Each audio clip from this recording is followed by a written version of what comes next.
Everyone to the March 26th, 2025 Zoning Board of Appeals meeting. I'm Candace Breyer, Chairperson of the Zoning Board of Appeals. The Zoning Board of Appeals is a 9-person volunteer board nominated by the mayor and approved by City Council. First, we will hear from Planning Services, represented tonight by Charlie Collins. Then the applicant or their representative will make their presentation. Applicants will have 5 minutes in which to make their presentation. Staff will keep time and announce when 30 seconds are remaining.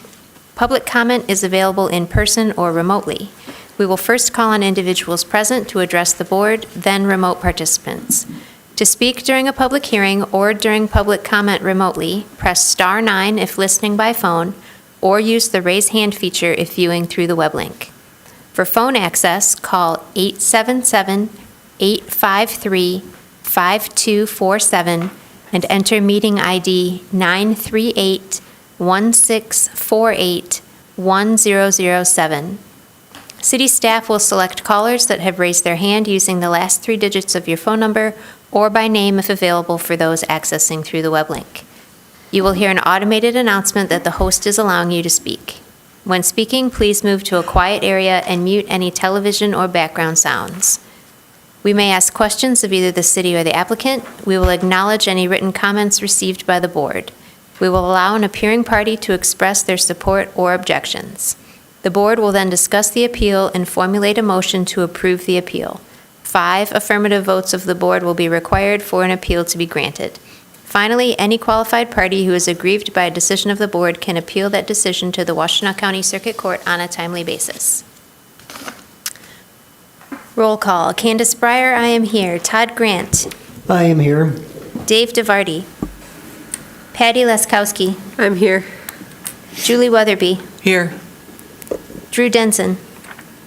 Mike Daniel. Dharma Ackman. Christina Glusak. Here. We have a quorum of 5. Approval of the agenda. Do we have any comments on the agenda? If not, do we have a motion to approve the agenda? Motion from Todd. Thank you. Support? Support from Patty. All in favor say aye. Aye.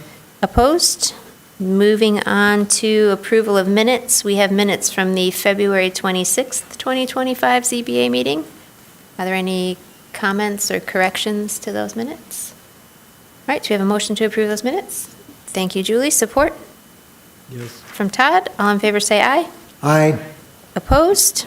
All right, moving on to public hearings. First, we have petition ZBA 25-0002, 2915 Boardwalk Drive. Charlie.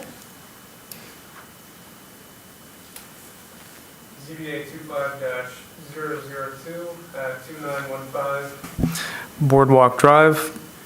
James Johnson, representing property owner, is seeking a 9-foot variance from table 5.24-3, other mixed use and non-residential and special purpose zoning district permanent signs.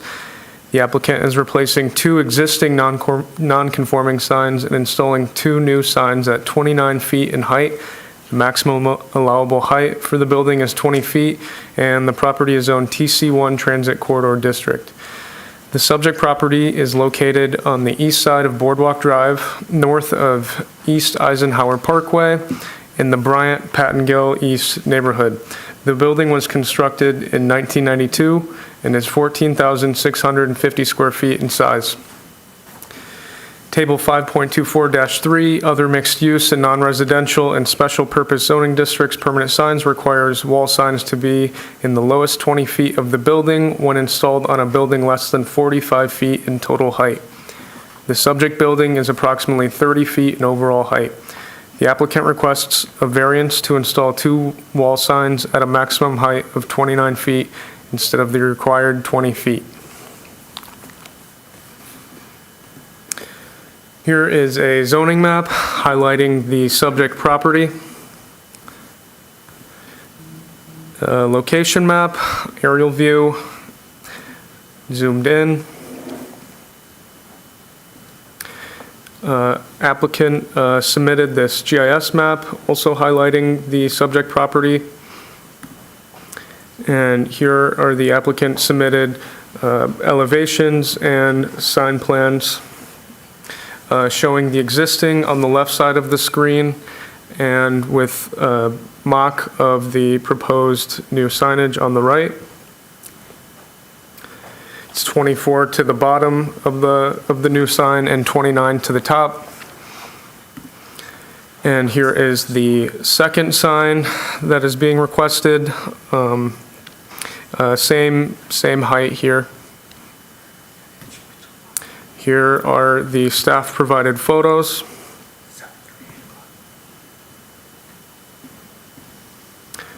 Adjacent property here.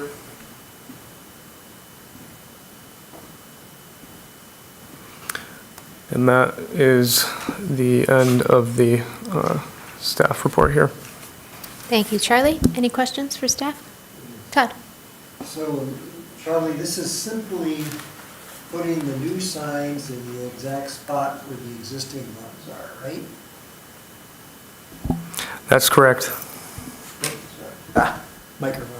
This is putting the new signs where the old signs were. That's right. Why are they even here? Isn't this just a continuation? I mean, in one sense, you could say the applicant shouldn't screw it up and now they have to get approval for a new sign under a different ordinance. But if really we're just asking to have a new sign go where the old sign was exactly, why are we even considering it? Why don't we just continue with the exception they had before?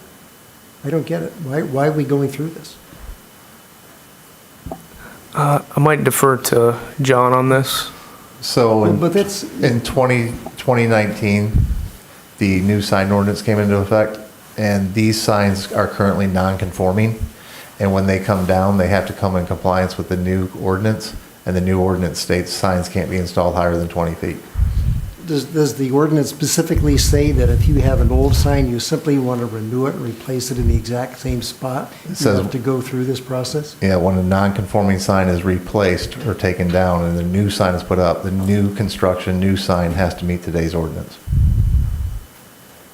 Okay, I mean, I'm distinguishing between a new sign that must meet the new ordinance versus just continuation, grandfathering in a colloquial expression of an old sign.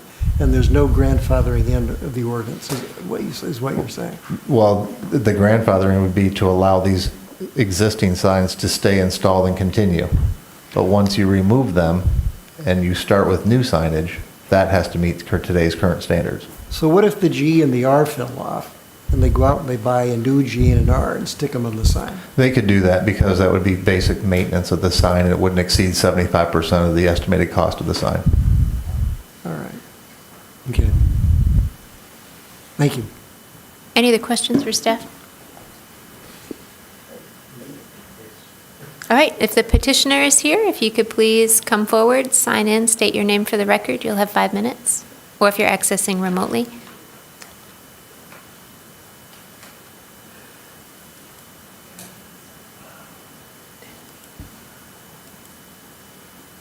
Caller with the last four, 1574, are you here for the 2915 Boardwalk hearing?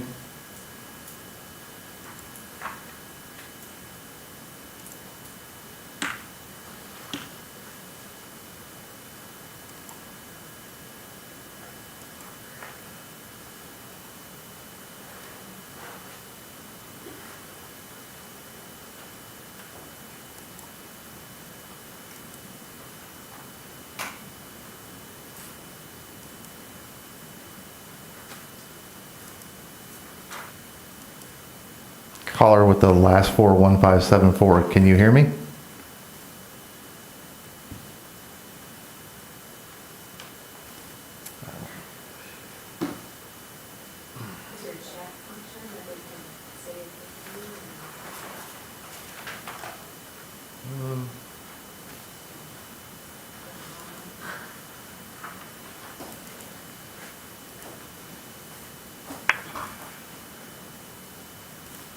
I thought I heard something. Did you hear that? Hey, Charlie, you got a second?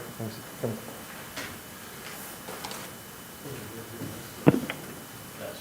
I think it's this person. Hello, there's no audio. There they go. Sir, are you here for the 2915 Boardwalk Drive? I don't think this is user error on my part. But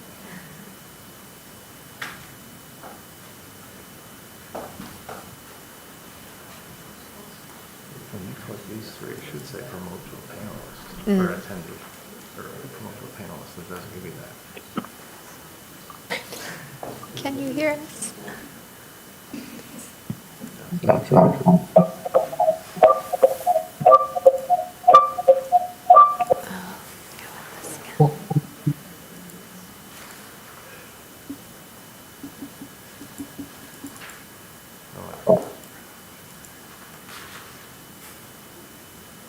Sir, are you here for the 2915 Boardwalk Drive?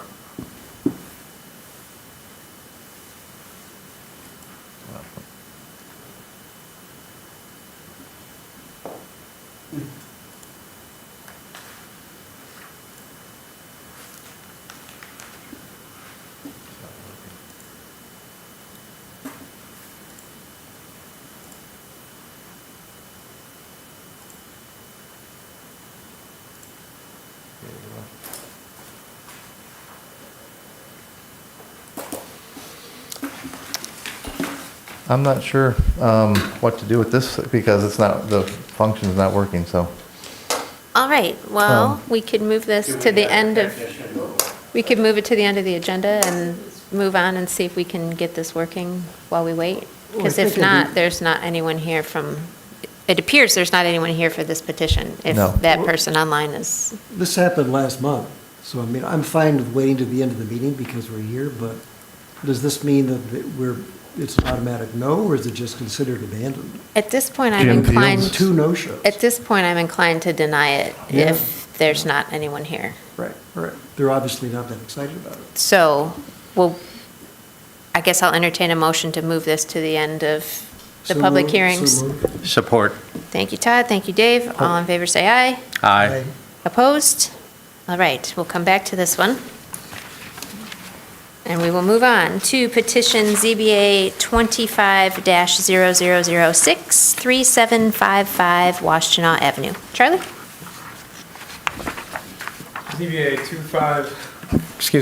ZBA 25-006 at 3755 Washtenaw Avenue.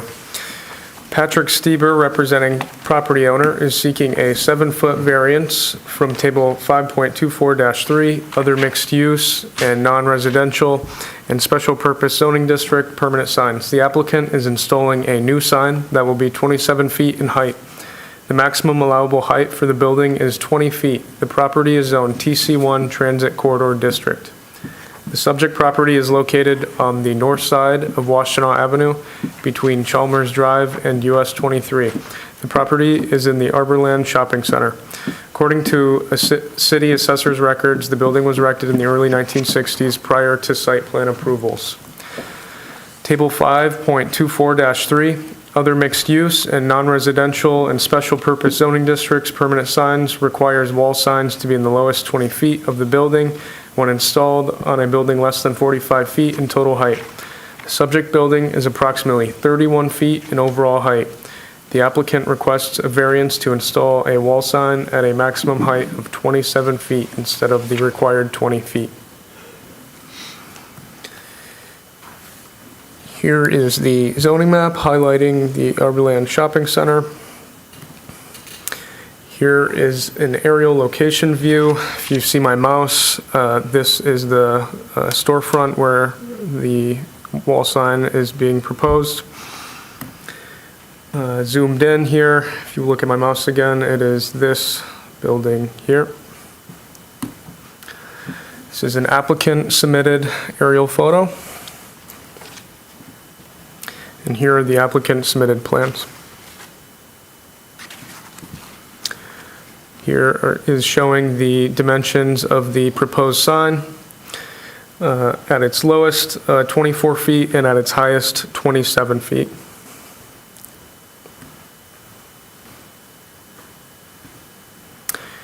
And here are staff-provided photos. The adjacent storefront and other storefronts in the Arborland Shopping Center.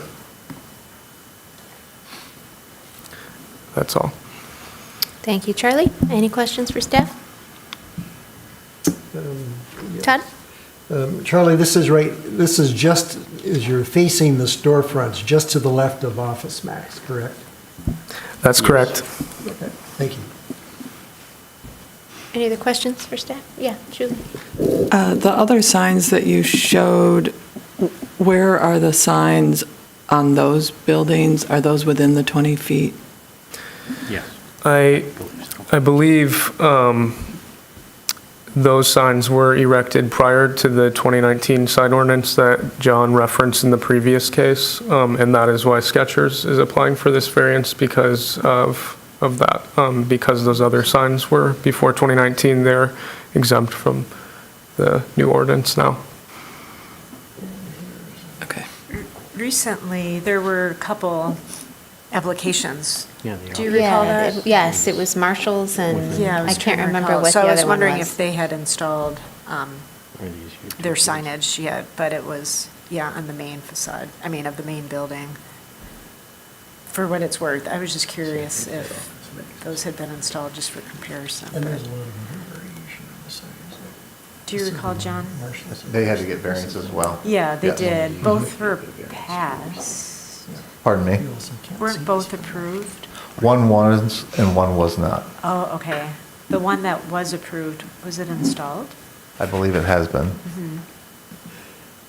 Okay. Thank Any you. other questions for staff? All right, if the petitioner is here, please come forward, sign in, state your name for the record. Wow, 2 in a row. Uh-oh.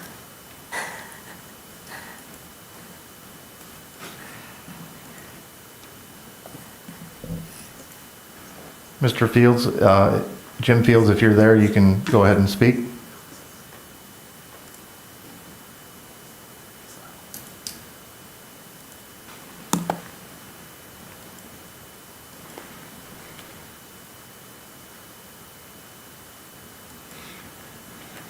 Jim Fields, can you hear us? Hi, Jim Fields, Allied Signs. There's no audio in your Zoom stream, so I can't hear any of the conversations in either the call-in or by the Zoom link. So I'm assuming that you want me to say something? Yes, can you hear us now? Yeah, now I can finally hear somebody. Where are we at with this? There's been no audio for me. Go ahead and make your presentation. Yes, you'll have 5 minutes. Good evening. Yeah, the reason we're here is to get the height increase for the location of the Skechers sign. You can see from the neighboring buildings and the additional signage with some of the other tenants, the size and the location of the way the building sets back off the highway. Staying below that threshold really puts that down to where the visibility is so much lower. You can see like in DSW, Gardner White, where the areas are up and above, with the Skechers being down below 20 feet and the location being 660 feet back off the road. I mean, the practical difficulty is going to be in the storefront, the location, and the lack of identification, how far that is back. I know we've seen this a lot in some of these locations and the commercial applications down there with the 20-foot cap. I think some of the recent ones that we've been involved with were like the Burlington that was located where 20-foot put that almost down on the canopy.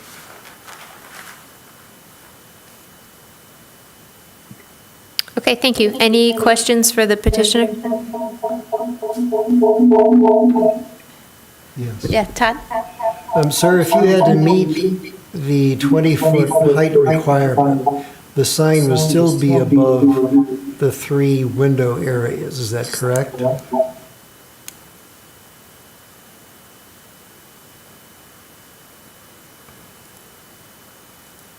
And your audio's really battered. We can hear you now, sir. Okay. Was there a question to me on that? Let me restate it more simply. If the sign had to stay within 20 feet, where would it go in the building? I mean, the max size, I mean, the overall height of that fascia is at 31 and 24 feet to the bottom, puts it above the the lower roof line to fall above that soldier course. Does the sign fit if it has to meet that 20 feet requirement? I'm sorry. I'm gonna have to call in. I'm getting nothing but feedback from you. The former is not here at all. And, yeah, yeah. And then,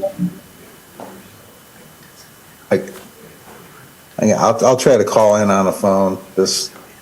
Your mics sound like three-stage microphones just feeding back. Sorry.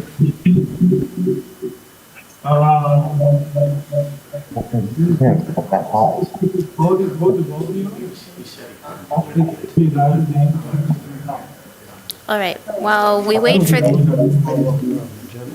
that important, you gotta be there in person to do it. I mean, if you lived in Clinton, that's one thing, but I'm gonna try to call in on the phone. maybe get somebody. Okay. We're gonna have to have local people put the sign up. Right. Yeah, yeah.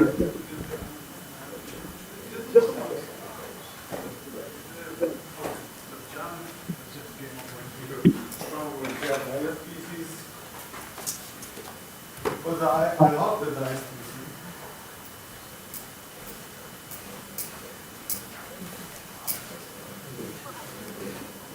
Is it supposed to be this one is on? Okay, I joined from a 574. Does he hear now? we can still hear you. Can you hear us? I can hear you better on the phone. I'm just getting feedback off my other one. Let me mute my other. Yeah, these are supposed to be on.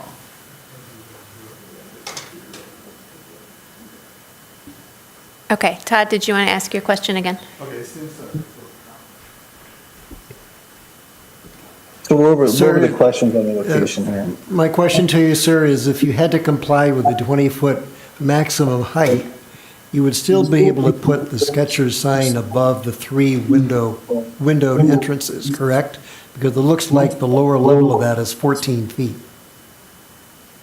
It's only going to put that about 2 feet above that border line, which really throws off the look of the fascia. I mean, if you go back through the rest of the tenants, you can kind of see where the location for the signage is up. The other thing that does on the inside of the wall, it brings all the penetrations for the fastening, and the electrical is now going to be exposed below the drop ceiling area instead of up in the serviceable area where typically it should be and they allot for in a build. Okay, thank you. Any other questions for the petitioner? All right, thank you. If there are any members of the public who wish to speak on this petition, now is your chance. If you are here in person, please come forward. If you're accessing the meeting remotely, please press *9 or use the raised hand button.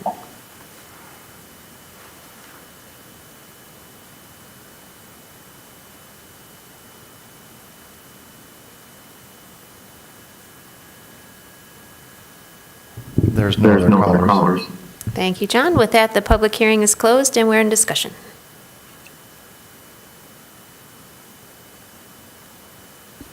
Dave? Could you had a picture of the office, Max, which is immediately adjacent to this.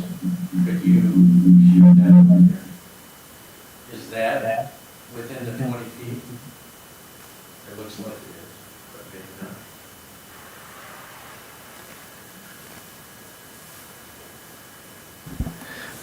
John and I took these photos, Dave. I can't say for certain that that's within the 20 feet.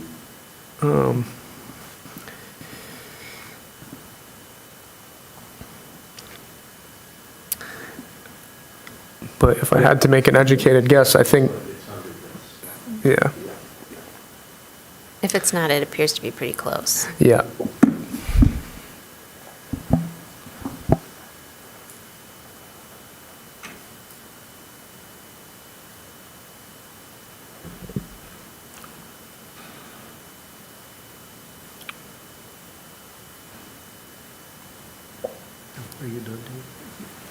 I'm done for now. Todd, did you have a I'm comment? contemplating some other comments. Yeah, I'm a little on the fence with this. The signage in Arborland is at different levels.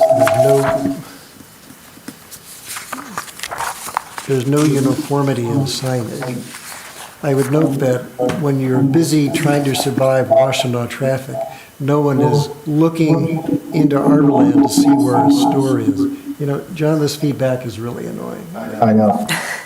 It's, I believe it's peaking Okay, in there well, at this anyway. point. Nobody's looking to see where a store is when you're on Washtenaw. You have to pull in, and then you can see all the signage. They're all set back. So I don't buy the argument that because it's set back a lot from Washtenaw, you need a big sign. And the signs are also at different levels of all the stores. However, the applicant said that if they were forced to put the sign lower, they would expose some of the support system for the sign to the elements, I think is what I heard him saying, and I'm concerned about that. So on that basis, because I think sign maintenance is important, and you don't want things to rust, on balance, I would approve this at a higher level because of the maintenance issue. Otherwise, I would not.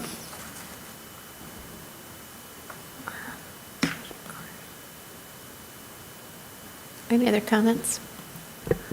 Dave? I just want to say I'm inclined to vote against this. They're putting it at the highest they can. Dave, just turn off your microphone. There. But can he hear us? We'll just can keep moving on. I'm inclined to vote against this. They're putting this at the highest part of this bare area there, and clearly it could come down lower. It's unclear to me whether they would need any variance or smaller variance. If they did place it lower, the Office Max sign on the business immediately to the south is at a lower height. The Potbelly sign, even further to the right, is at a lower height. I know they're on the part that is at the north end of the Arborland Mall. There are all different heights of different signs because they predate, the installations predated our changes to the sign ordinance. But it's just clear to me that this isn't the minimum needed to put that sign up there. I think it could come down lower, so I'm going to vote against this. Okay, I have a question for John or Charlie, which is if we vote against this, will they have an opportunity to come back with a lower sign that would require variance, or would it just close all opportunity for a sign at the out of conforming height? They could come back if they modify their application. So if they adjusted the height of the sign, they could reapply with a new application for consideration. So if that's what they just do. Hypothetically lower dimensions that would actually are more within conformity. Hypothetically, yes. I think the other comment I would make is, I feel like this is a tough challenge because the fascia is there and the storefront has been built in a specific way to host the sign, and so in my mind, it goes in the middle, like naturally, but like also like, as opposed to like, 2 feet right above the soffit or whatever they're calling that, the design where it's like slightly more white. It's, to me, it would look weird if it was lower, right, like visually. I don't know if that counts for anything, but. Yeah, we had a similar application last month where it just made most sense for the sign to fit within the horizontal bands, right? It was hard to tell from that one photograph because if they dropped it lower, then it would overlap in an awkward position. I think that's what the applicant is trying to get to here, because if he proposed to place it above that first precast layer, right above the openings, I don't think that there's enough vertical to miss that other horizontal soldier course there. That's another shade of beige there. And then I'm a little confused with the section that was part of the application, because it shows like a sloped profile in navy blue, but it's not noted in the sign detail drawing what it is. So I was wondering, but when you look at the photo, it seems like everything is fairly in the same plane. It Does is the any- same plan. Oh, okay, thanks. That, Okay, okay. that cross-section is just the cross-section showing the color blue is half, just showing you that the sides of the letters are actually blue with white faces. Oh, I see. Oh, I think, okay, thank you. Thanks for You bet. clarifying that. And you're correct on the soldier course. Okay. So the Skechers would overlap that soldier course if you brought it down. Right, because you're at 14 feet to the height of the entryways for the glass, and then by the time you add the other 3.5, 4 foot of the architectural white piece, that puts you at 17. And those letters are higher, which would put them over height if they rested right at the white. So if you brought them up, I mean, visually, it would make the most sense to do the Skechers centered on that soldier course. And that would put you at probably about 20 feet to the bottom of the letters, which we would actually bring that down about 4 feet to bring the Skechers in line on that soldier course. Otherwise, to meet the 20-foot max height, you're going to be down into right on top of the white, and this letter set's too wide to go on either one of the sides. Yeah, so I think I'll be in support of this project, of this proposal, because I feel like the fascia is there to receive this scale of signage. And this is such Arbor Land, the scale is so ginormous. The parking lot is expansive, it's huge, right? I do feel like when people drive by Washtenaw, that they are looking for this locating signage. Maybe not everybody, but it certainly helps. It's just a super busy corridor, and so I could see the value of placing the letters above that soldier course. That's what this element, this architectural element, I think was designed to do, is to take on signage. So I'll be in support of the project. Thank you. Any other discussion? Dave? I just want to respond to that comment. These buildings, the signage on all these buildings are not really visible from Washtenaw. I eat at that Potbelly all the time. When I'm in this, I eat at shop at the Kroger's in Arborland. The signs are not really needed until you get into Arborland to see which storefront you're going to go park in front of. So in terms of people driving by on Washtenaw, the signage is invisible to them no matter where it is, unless you put it as high as that Arborland A sign, which has the clock, the time, and the temperature on it. It's immaterial. I don't think once you're in there, you're going to see the sign even if it's lower. And I just think, one of our standards is to ask for the minimum that you need to do what you need to do, not the maximum that you can get away with. And, for that reason, I believe they could put that sign lower. They might still need a variance, I'm not sure. But they certainly don't need the 9-foot variance. Patty? Just to respond to that, I do think there is some value, like if you're at the old Navy back and beyond, whatever, that side of the parking lot, there is a line of trees that would impede if you put the sign in lower, right? And so, in my mind, if you raise the sign up, you could then see over those subset of trees while you're on the other side of the parking lot, because the parking lot, as mentioned, is expansive.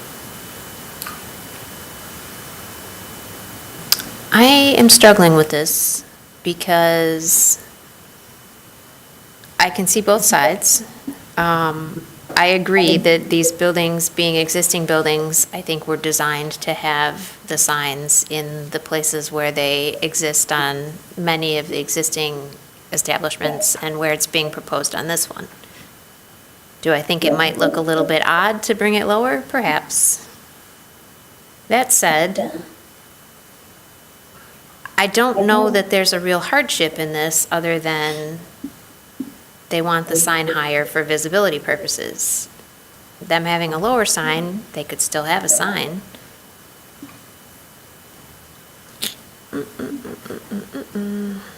And unlike some of the other applications that we've seen, where a lower sign would put it in conflict with windows or doors or some kind of projecting architectural feature, in this case, yeah, that sign would overlap the soldier course potentially, but I think it's all in the same plane. I don't think there's anything that's projecting out. I don't think there's anything structurally that's different. I think it's a relatively flat face. So, yeah, I'm still undecided on this. Todd? When you pull into Arborland, the Skechers building is just north of Office Max, and Office Max is just north of Potbelly, and all three of these stores are to your right. So as you pull in, and then there's a stop sign to your left is Starbucks and some other stores. So these stores are very visible. They're the very first stores you see at Arborland. Far in the distance to the north are Marshall's and Homemade and Valley House and all those other stores, and they're partially blocked by the trees. My point in saying this is that Office Max and the Skechers store don't have the same visibility problem that the ones do in the large row of stores to the north of the Arborland lot. So visibility really wouldn't be hurt by smaller letters. Potbelly has itty-bitty letters, and our colleague Dave Vardy manages to eat there on a regular basis and not get lost. So I don't think it's going to impact the flow of foot traffic or car traffic to Skechers if they did have a small sign. And I do like Dave's comment that this is the maximum they can do, but they could very well comply with the ordinance, I think, by lowering the letters and having smaller letters, and it would not impact the visibility of the store. And again, my general comment, we're in the 21st century, and if you want a Skechers, you go to your Google Maps or some other place. You already know where the place is. You're not just heading down to Arborland on sort of a lark, I have a shopping urge, I got to buy something today. People already know where the store is. They don't need the sign except to locate once you're there, and that visibility is not going to be a problem. People don't drive by and suddenly get an impulse buy to zip in off Washtenaw to buy a Skechers. That doesn't happen. So I think on balance, I'm going to vote against this one because, as Dave noted, they're trying to max out what they can get. And I think they can come back, maybe they need a variance, but they can do smaller letters and it won't negatively impact the business. Julie? Yeah, I think I am going to vote for this, in part because it does look like it conforms to the existing. I think it's better to conform to sort of the existing spot. I do see that Office Max has one sign that's low, but then one sign that's quite high on the other side. And I do, the form of this space is just a giant parking lot. And I think, unlike in an enclosed mall where you're in it and then you walk around and see the other signs, this is very car-centric. Do I love that? I don't love that, but that's what it is. And I feel like having the Skechers sign, I mean, it would draw the eye if you're at Old Navy, and there's several entrances to this parking lot, and it just seems like the reasonable place to put it. They're not asking to put, like, the Office Max, the other side of the Office Max where there's a big peak, and they're going to do a big Skechers sign. This is sort of the spot where a sign would go, and I think it makes sense, and we're not giving them something enormous that is out of scale of this building. Like, there's a facade where the sign it looks like it's supposed to go, and I think it makes sense to approve that sign in that spot. I'm ready to make a motion. You ready for a motion? Thank you, Dave. ZBA 25-0002, 2915 Boardwalk, or no, that's the wrong one. I'm sorry about that. ZBA 25-0006, 3755 Washtenaw Avenue. The Zoning Board of Appeals hereby grants a variance of 7 feet to allow a wall sign to be installed at a height of 27 feet.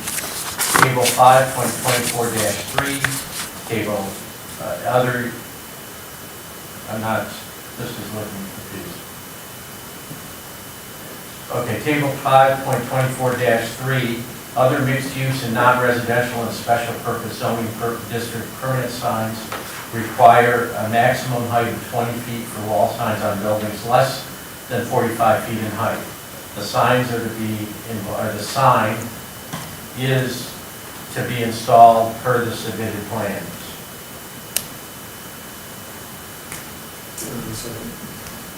Motion from Dave, support from Todd.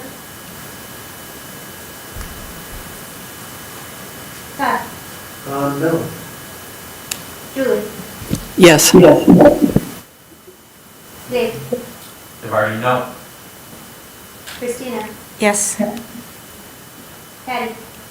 Yes. I also vote no. The request is denied. Moving on to, 1 second, I definitely, if you want to do the previous petition, the gentleman's on the phone now. we moved it to the end. Okay, I'm sorry. Wait till the end. All right. Petition ZBA 25-0006, 1537 Packard Street. Charlie?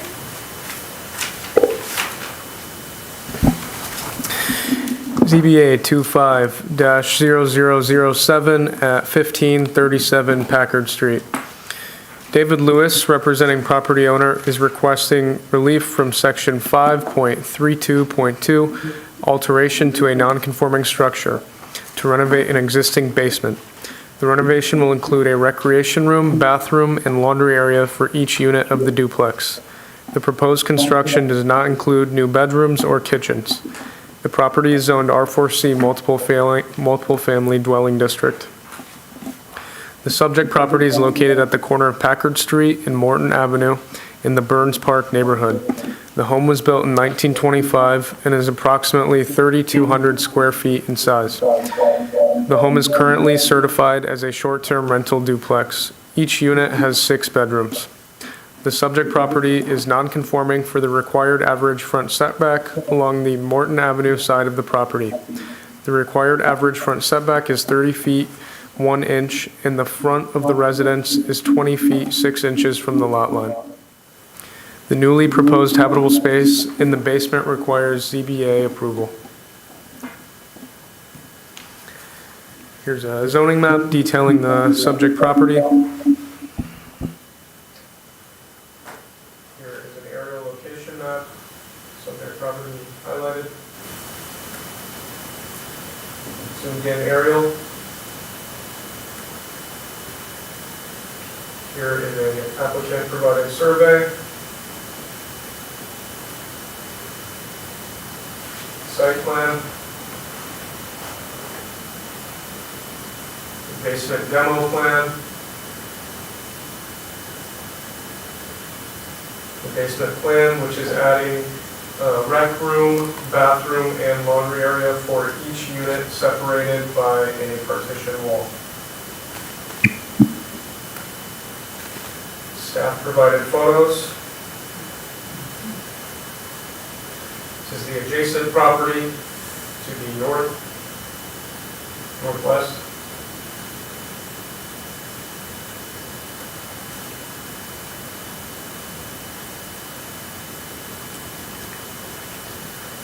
Adjacent property along Morton Avenue.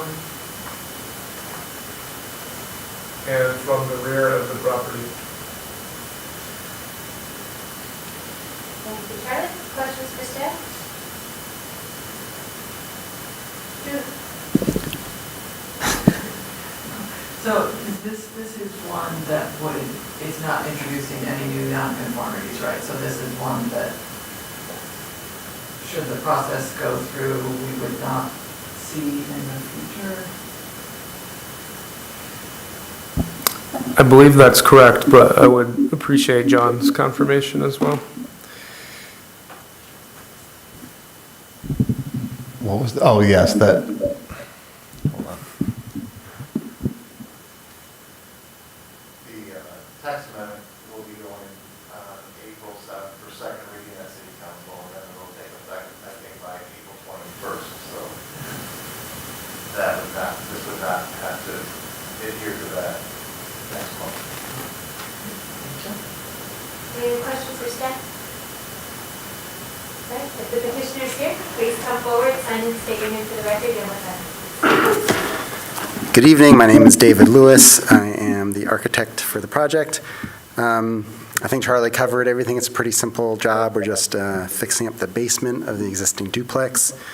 It's just looking for permission to alter a non-conforming structure. If this building had been built 10 feet further away from Morton, we wouldn't need to be here tonight. And as he mentioned, we're just basically adding a bathroom in each unit and a laundry closet and a rec room. Any questions for me? Thank you very much. Questions?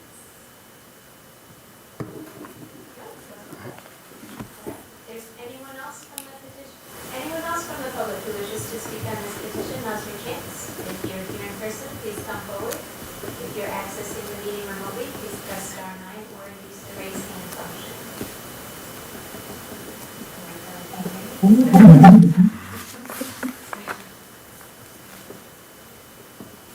David Griner, go ahead and speak. Hi, my name is David Griner, and the property owner and manager. And I'm looking forward to this project, and I'm happy to answer any questions that you may have for me. Is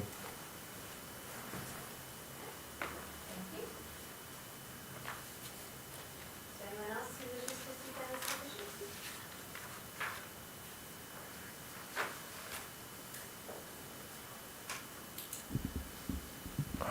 Ellen Delanis, you can go ahead and speak. Oh, I don't have anything to say on this project.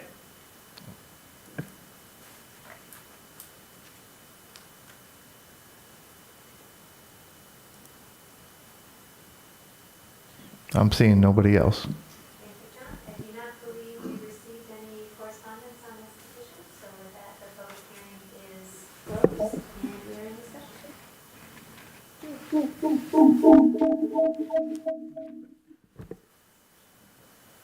I just wanted to, I walked by this property this morning, and it is a really nice property, and it's one of those ones that already sits kind of far back, and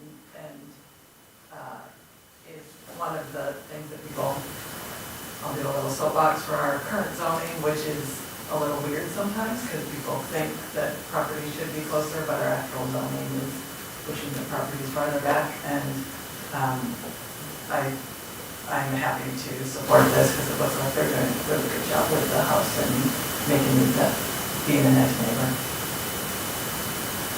Any other comments or discussion? Dave? I'm going to vote for this. There's no increase in nonconformity. It's a very responsible rehabilitation of the basement area, and I don't see any reason or any reason at all to deny this alteration.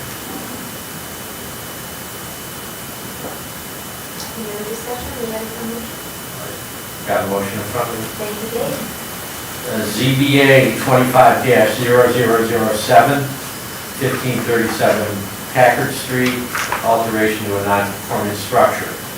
The Zoning Board of Appeals hereby grants relief from Section 5.32.2, alteration to a non-conforming structure to allow new habitable space in the basement of non-conforming duplex. The alteration will include a recreation room, bathroom, and laundry area for each unit of the duplex. The proposed construction does not include kitchens and bedrooms. The addition is to be built per the submitted plans. Thank you, Dave. Do we have a motion? Do we have support? Thank you, Julie. Dave? Guevara, yes. Christina? Yes. Patty? Yes. I also vote yes. Todd? Yes. Julie? Yes. The request is granted. Moving on to petition ZBA 25-0008-2103 Copeland Avenue. Charlie? ZBA 25-008-0008, excuse me, at 2103 Copley Avenue.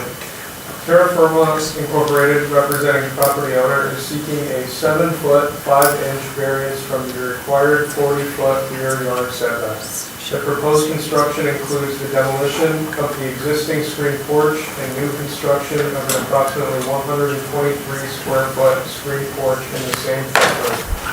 Property is owned R1B Single Family Dwelling District. The subject property is located on the north side of Copley Avenue between Woodside Road and Brockman Boulevard in the Gardens Park neighborhood. The house was built in 1953 and is approximately 1,428 square feet in size.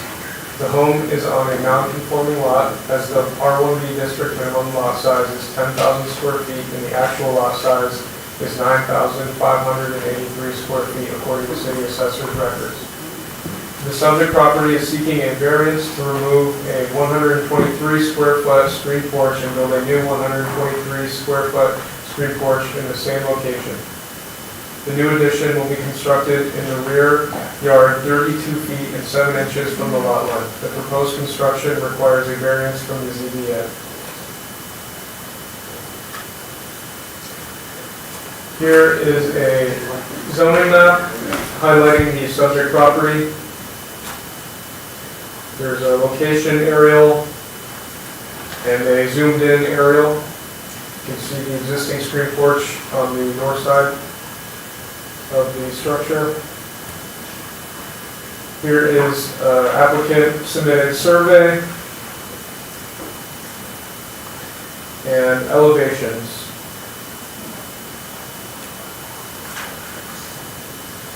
Here's a view from the front of the home. Here's the existing screened-in porch.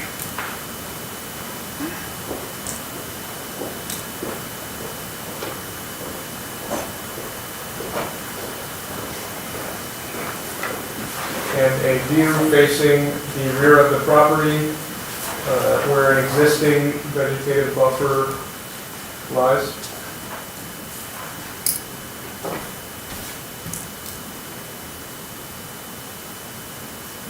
That's all.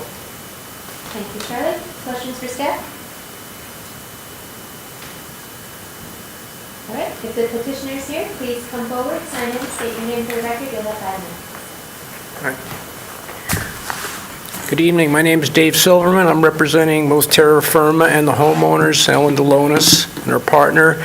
And we're asking to basically rebuild the existing screen porch structure, which I think was built in the early, we went back as far as we could. It's probably built in the early 60s or before, and it needs to be rebuilt. Both homeowners on either side of the property have approved that. I think you have that information.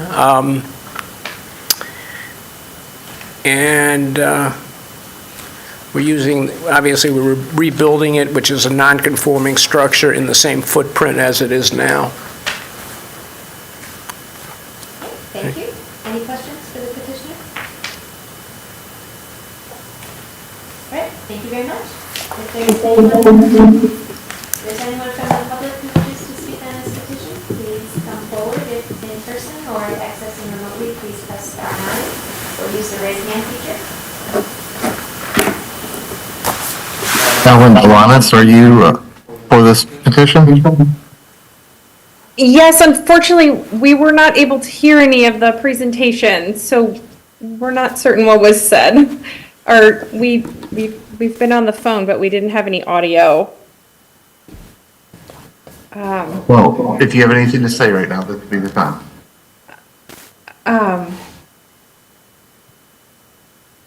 I guess I wasn't able to hear what was presented, but you know, we're hoping to make a adjustment to our existing structure to make sure that it, you know, we can maintain it. We have some issues with the with the roof needing repair, so I guess that's our request to you guys. Thanks for hearing our petition.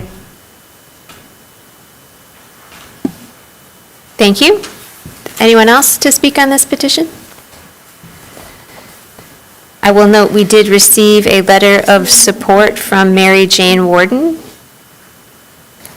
who is at 2127 Wallingford. I think that's the only letter we received. Any other callers? No other callers at this time. All right, with that, the public hearing is closed and we're in discussion. Todd? I'll be voting for this. This is an easy one for me. They're simply replacing what is there and updating it and building it obviously to the new building standards, and that's great. Any other discussion? I'm ready. Ready for a motion? I'm ready to make a motion. Thank you, Dave. ZBA 25-0008, 2103 Copley Avenue. In accordance with the established standards for approval, the Zoning Board of Appeals hereby grants a variance of 7-foot 5-inch variance. Grants a variance of 7-foot 5 inches from table 5.17-1. I'm sorry, I want to redo this. I've had this resolution put in my front of me, and it's not really grammatically correct. So give me a second to just take a look at it and make it. Sure.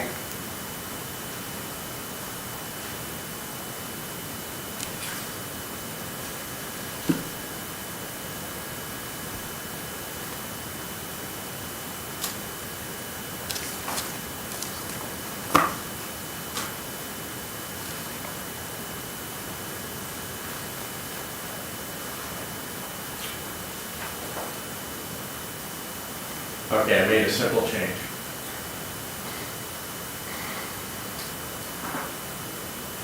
The zoning board of, in accordance with the established standards for approval, the zoning board of appeals hereby grants a variance of 7 feet 5 inches from the requirements in table 5.17-1, single-family residential districts. A 40-foot rear yard setback is required in the R1B single-family residential district. The variance will allow construction of a new 123-square-foot screened porch to the rear of the existing non-conforming residence. The existing non-conforming screened porch will be demolished and replaced with the new porch. The addition is to be built per the submitted plans. Thank you, Dave. We have a motion. Do we have support? Thank you, Julie. Patty? Yes. I also vote yes. Todd? Yes. Julie? Yes. Dave? Rivard, yes. Christina? Yes. The request is granted. Moving on to petition ZBA 25-0009, 717 Arbor Street. Charlie?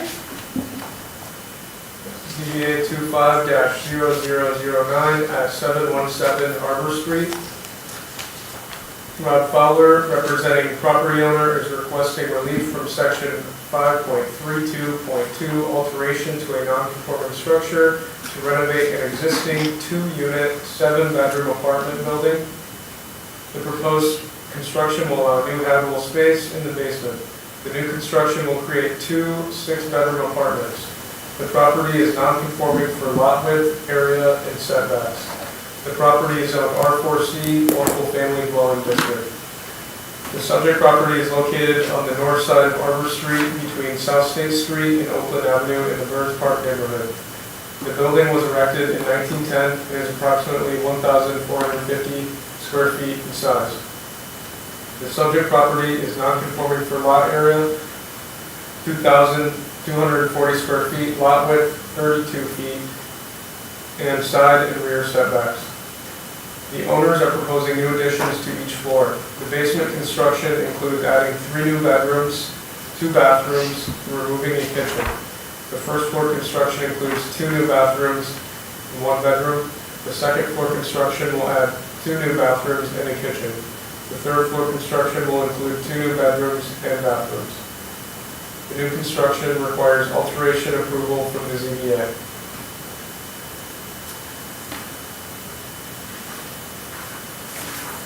Here is a zoning map highlighting the subject property, location aerial, zoomed in. Here is the applicant submitted survey. Site plan, you see at the top of this sheet, the hatched area is the new work. This will be squaring off the building with infill construction.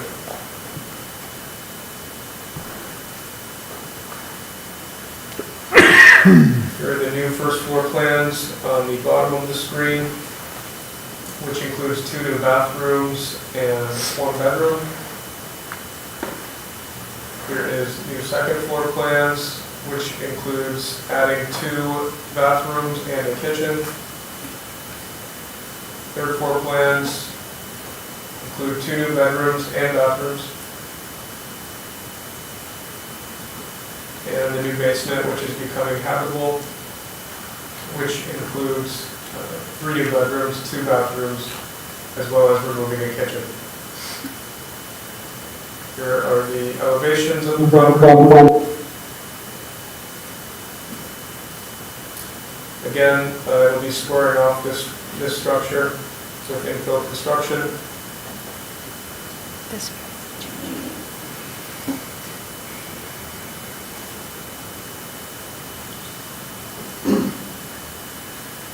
Excuse me, I think the screen is lagging behind now.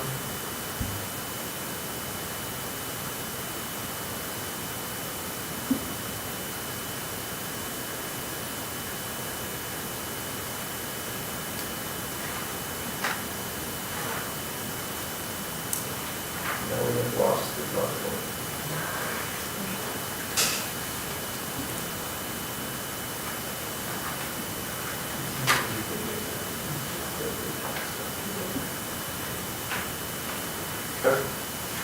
I have been kicked off the Zoom, so.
Excellent. We're back.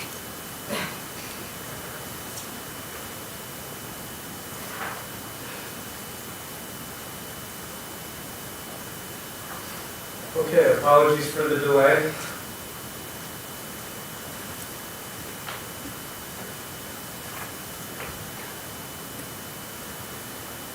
So as I was saying, here are the side elevations. This is going to be infill construction to square off this structure.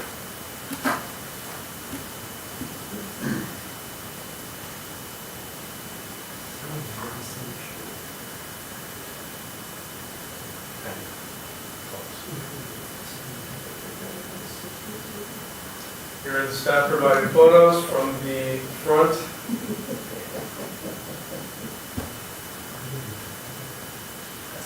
Here's an adjacent property property. This is taken from the rear, facing the subject property. This is taken from the rear, facing the abutting property. And another photo from the rear of the subject property. And that is all. Thank you, Charlie. Any questions for staff?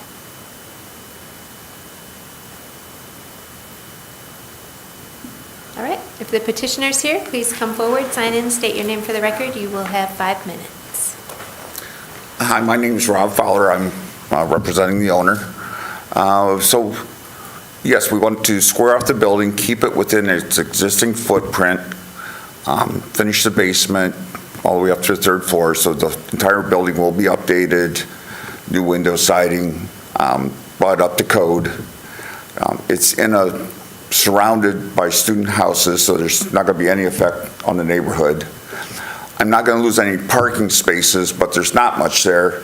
But the owner owns 3 buildings up on Oakland at the end of the street with huge parking spots, so the overflow can go there. That's all I have. All right, thank you. Questions for the petitioner? All right, thank you very much. If there's anyone from the public who wishes to speak on this petition, please come forward if you're with us in person, or if accessing remotely, please press *9 or use the raise hand button. There are no callers. Thank you, John. I do not believe we received any correspondence on this petition, so with that, the public hearing is closed and we're in discussion.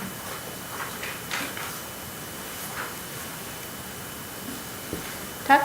It's always nice to see these older buildings brought up, and of course, they're meeting the requirements for new housing, particularly near campus, and I think this is great. I'll be voting for it. Any other discussion? We ready for a motion? I just want to put on the record something. Yes, go ahead, Dave. I have a lot of difficulty. I know the city is abandoning its parking requirements, and they believe that all the students are going to just start using their bicycles and not have cars. I do appreciate that the owner of this building has parking available nearby at other structures, but when you're going from 7 bedrooms to 12 bedrooms and think that it's not going to have any impact on the parking availability, on-street parking availability, I think you're living in a fictional world. But the city, in its infinite wisdom, has laid the groundwork for this to continue happening, and I see no reason to vote against this. It will be a building improvement, and once again, I do respect the owner's acknowledgement that the new bedrooms are going to increase the demand for parking. Sure. So there is that acknowledgement, and I appreciate that coming from the representative of the owner. Just want to put that on the record. I will vote for this. Thank you, Dave. Any other comments? All right, I think we're ready for a motion. Okay. I've got a motion in front of me. Please, Dave. Let me just read through it quickly. Okay. To make sure there's not some grammatical thing. Looks good. All right. ZBA 25-0009, 717 Arbor Street, alteration to a non-conforming structure. The Zoning Board of Appeals hereby grants relief from section 5.32.2, alteration to a non-conforming structure to renovate an existing 2-unit, 7-bedroom apartment building. The proposed construction will allow new habitable space in the basement. The new construction will create 2 6-bedroom apartments. The property is non-conforming for lot width, area, and setbacks. The addition is to be built per the submitted plans. Thank you, Dave. We have a motion. Do we have support? Thank you, Christina.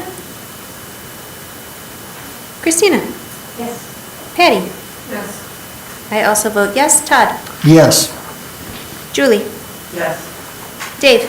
Guevara, yes. The request is granted.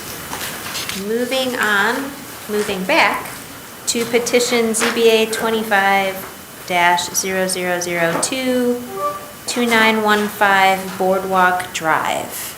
If the petitioner is available now to give their presentation, they will have 5 minutes.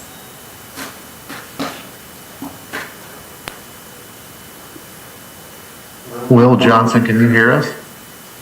Yes, I can hear you. Can you hear me? Yes, we can hear you. Go ahead. Thank you all. This is Will Johnson with Johnson Sign Company. Appreciate you guys moving me to the end here. I'm having a heck of a time getting logged in, so appreciate that. We are here today to ultimately request a variance for the height of the signs here at Granger. And our client is updating their branding, and they are looking to update their signage as they update their brand across the country. And ultimately what they're asking for is really be able to maintain the signage that they have and to be able to keep and maintain the same height as their current signs on their building. And the only other thing that I would add to that is just due to not only be able to keep and maintain what they currently have, but and the secondary part to this would be just the actual traveling down Eisenhower and just the vegetation that comes along Eisenhower, maintaining the height of these signs. I don't feel like hurts the intent of the ordinance, and I feel like it's a reasonable request on behalf of the client. So I'm happy to answer any questions that you guys have. Thank you very much. Any questions for the petitioner? Todd? So, sir, just to be clear, I realize I'm probably asking you to repeat yourself, but the sign that Granger currently have is readable and good condition.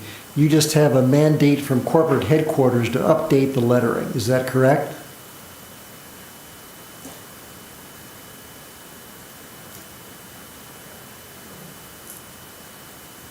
Mr. Johnson? Can you hear me, sir? Wait. Can you guys hear me? Yeah, we can hear you. Can you hear me? Can he hear you, John? Will Johnson, can you hear me? Yes, now I can. Did you hear the question? No, I did not. I can't hear any. Can you- can't hear you talking besides you. Can you hear me now, sir?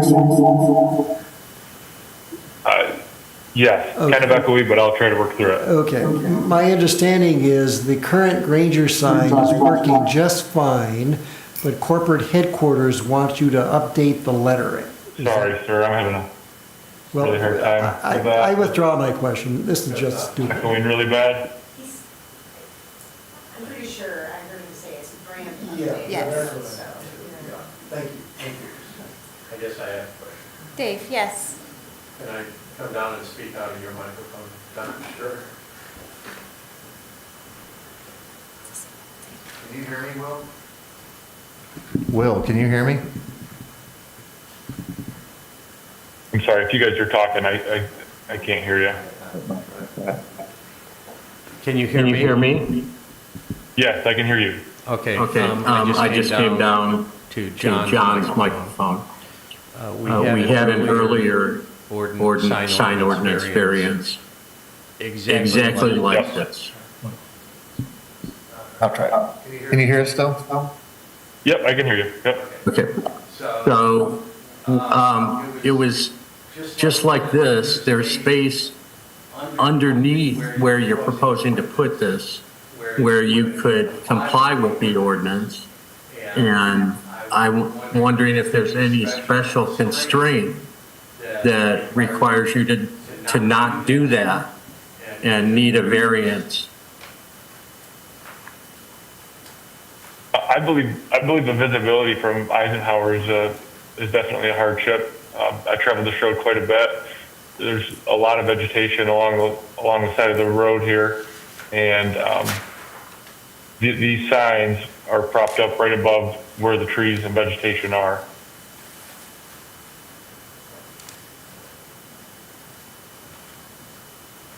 Are there existing like electrical connections or something of that nature for the existing sign that will be reused for the new sign? Will? Yeah, I think I heard her talking, but it was muffled. Are there existing electrical connections?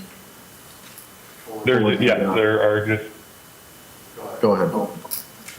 yeah, there's existing electrical connections. So those would be reused for the new sign. Would the existing electrical connections be reused for the new signs? Yes. Any other questions for the petitioner? All right, if there's anyone from the public who wishes to speak on Yes, this. they would be reused. Okay, thank you very much. If there's anyone from the public who wishes to speak on this petition, now is your chance. If you're here in person, please come forward. If you're accessing remotely, please press *9 or use the raise hand feature. We did not receive any communications that I am aware of regarding this petition. There are no callers at this time. Thank you, John. With that, the public hearing is closed and we are in discussion. Todd? Yeah, and I apologize if there's any questions going on right now. I can't hear it. Might have to have John ask the question if there is. There's no more questions, Will. I'll There's no more questions. Okay. I'll be voting against this. There's no practical difficulty. They have a working sign now. It's just because people in some faraway city, New York, Houston, whatever, want to change the lettering on the sign.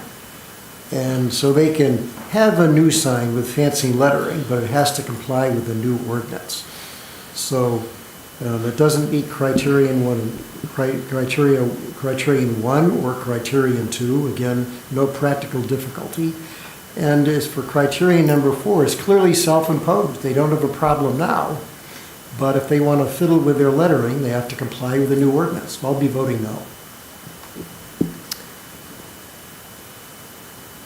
I think I'm inclined to support this one. For me, it does make a difference that there is an existing sign there that they're going to use the same hookups for this new sign. I guess I am sympathetic to the fact that it's a corporate rebrand that's being pushed down on them. I don't know as a business how much ability they have to say no to that. So I guess I'm not sure that it's self-imposed, if it's something that's coming down from a higher corporate power. As I said, I think the fact that this is an existing sign and they're essentially putting the exact same sign in the exact same place, for me, swings it into the yes column. Dave? I'd say in the interest of consistency and to prevent somebody who we just denied from saying, hey, we just got denied, and we have right here exactly the same situation. Plenty of space for them to comply with the ordinance. So I have to vote against this. And if we're going to be consistent, we have to be consistent. Further, just as corporations like to rebrand and change their typeface and all of that kind of thing, we changed our ordinance, our sign ordinance some years ago, and at times when people are updating their signage is the time for that signage to come into compliance with our updated sign ordinance. So this is the time to do that. I'd appreciate it if the business would do that. I've actually bought product at this place. I've never had difficulty finding it. I have to say, if you're in the market for what they sell, this is a great business to go to, but I have to vote against this sign change. Julie? Yeah, so I'm looking at the Google Maps, and one thing I did notice is that their sign is kind of faded, their current sign, so that is something, the red doesn't hold up too well in the sun. But also, there are evergreen trees that are not on their property that actually literally are big where they would have the sign if it were in the 20 feet, but kind of go to a point so you can actually see like the GRA when you're from actually right on the corner of Eisenhower and Boardwalk. So I'm similar to the previous one, but also I think this one is even more so. It also does come down a little bit from Eisenhower. So I'm inclined to support this. I do think that there are some peculiarities to the property that would mean that this is a little more, I think it makes sense. Todd? Last year, I think it was the Hilton Hotel in Briarwood requested a bigger sign because of some corporate mandate. They were redoing their lettering, and we denied them.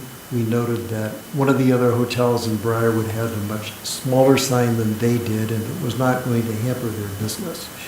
So regarding corporate mandates, we all know that we drive various places. The McDonald arches are at different sizes, and that's because this big, powerful McDonald's corporation has to comply with local ordinances that dictate how big their golden arches can be. And that's just something that corporations have to do nationally. They don't dictate to the city of Ann Arbor what the signage should be. We tell them what we're going to do. So again, I'll be voting no on this. Just a comment. So I'm looking at the dimensions. The length is smaller in the proposed. I think it says 16 feet 4, and the existing is 21 and some change. So I'm in support of the project. I think it's appropriate. Corporate updates happen frequently. They shouldn't be penalized for it. They're just trying to run a business. They're trying to be visible in the community. I think that there is an impediment coming down Eisenhower, as how Julie presented it or talked about it. So I'm in support of the project. Thanks. I have a motion ready if you want Yeah, me to read it. I think so. There's no other discussion. I think we're ready. ZBA 25-0002, 2915 Boardwalk Drive. The zoning board of appeals hereby grants a variance of 9 feet to allow 2 wall signs to be installed at a height of 29 feet. Table 5.24-3.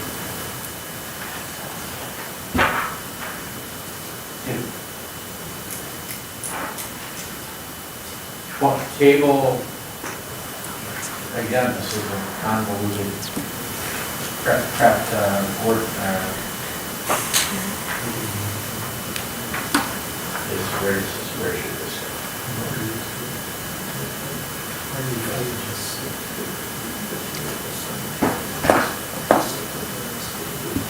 And skip that. Okay.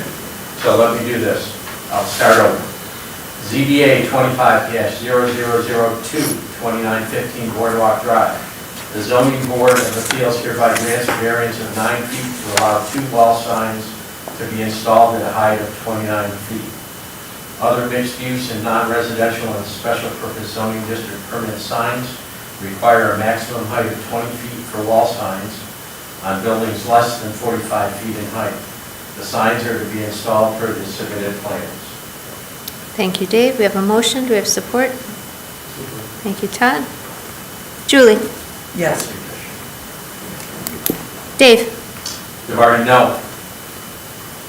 Christina? Yes. Patty? Yes. I also vote yes. Todd? No. 1, 2, 3, 4. The request is denied. Moving on, we have addressed all of our public hearing items. We have no unfinished business. New business, reports from council. Dharma is not here. Communications, I believe we addressed all the communications that we received with the individual applications. So we are to public comment. If there's anyone from the public who wishes to address the ZBA on any other items, now's your chance. Please come forward if you're in person, or press star 9 or use the raise hand feature if accessing remotely. There are no callers at this time. Thank you, John.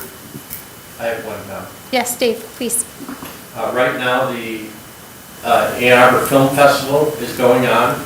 It's in its 63rd year as the longest-running North American international experimental film festival, internationally acclaimed, and it runs through Sunday when Winter's Night will appear.